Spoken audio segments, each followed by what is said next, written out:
ಒಂದು ಊರಿನಲ್ಲಿ 2 ನಾಯಿಗಳು ಒಳ್ಳೆಯ ಗೆಳೆಯರಾಗಿದ್ದವು. ಒಂದು ದಿನ ಎರಡೂ ಸೇರಿ ಚಂದವಾಗಿ ಆಟವಾಡುತ್ತಾ ಊರಿನ ಹೊರತನಕ ಬಂದು ಬಿಟ್ಟವು. ಆಗ ಒಂದು ಕಾಡು ಕೋಳಿ ಅವುಗಳ ಕಣ್ಣಿಗೆ ಬಿದ್ದಿತು. 2 ನಾಯಿಗಳು ಅದರ ಮೇಲೆ ದಾಳಿ ಮಾಡಿದವು. ಕೋಳಿ ಸತ್ತು ಹೋಯಿತು. ಅದು ನನ್ನ ಬೇಟೆ ಎಂದು ಎರಡೂ ಕಿತ್ತಾಡತೊಡಗಿದವು. ಆಗ ಚಿರತೆಯೊಂದು ಬರುವುದನ್ನು ನೋಡಿ 2 ನಾಯಿಗಳು ಕುಯ್ ಕುಯ್ ಎಂದು ದೂರ ಓಡಿ ಹೋದವು. ಕೋಳಿ ಚಿರತೆಯ ಪಾಲಾಯ್ತು. ಈಗಾಗಲೂ ನೀನೇ ಕಾರಣ ಎಂದು ಒಂದಕ್ಕೊಂದು ದೋಷಾರೋಪಣೆ ಮಾಡಿದವು.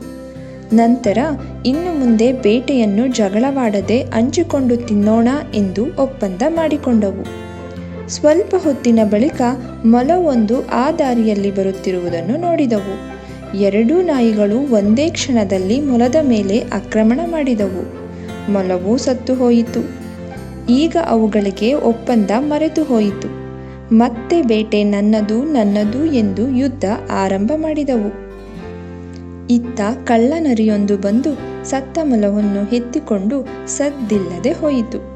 ನಾಯಿಗಳು ಕದನದಲ್ಲಿ ಬಳಲಿ ಇಬ್ಬರು ಮೊಲವನ್ನು ಕಚ್ಚಿ ಎಳೆಯುವ, ನಿನಗೆ ಸಿಕ್ಕಿದ್ದು ನಿನಗೆ, ನನಗೆ ಸಿಕ್ಕಿದ್ದು ನನಗೆ ಎಂದು ಮರು ಒಪ್ಪಂದ ಮಾಡಿಕೊಂಡವು. ನಂತರ ಬಂದು ನೋಡಿದರೆ ಅಲ್ಲಿ ಮೊಲವೇ ಇರಲಿಲ್ಲ.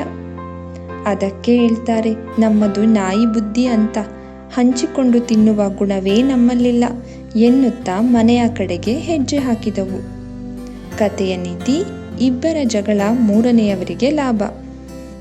ಇನ್ನಷ್ಟು ಸ್ವಾರಸ್ಯಕರ ಕಥೆಗಳಿಗಾಗಿ ನಮ್ಮ ಚಾನಲ್ನ ಸಬ್ಸ್ಕ್ರೈಬ್ ಮಾಡಿ.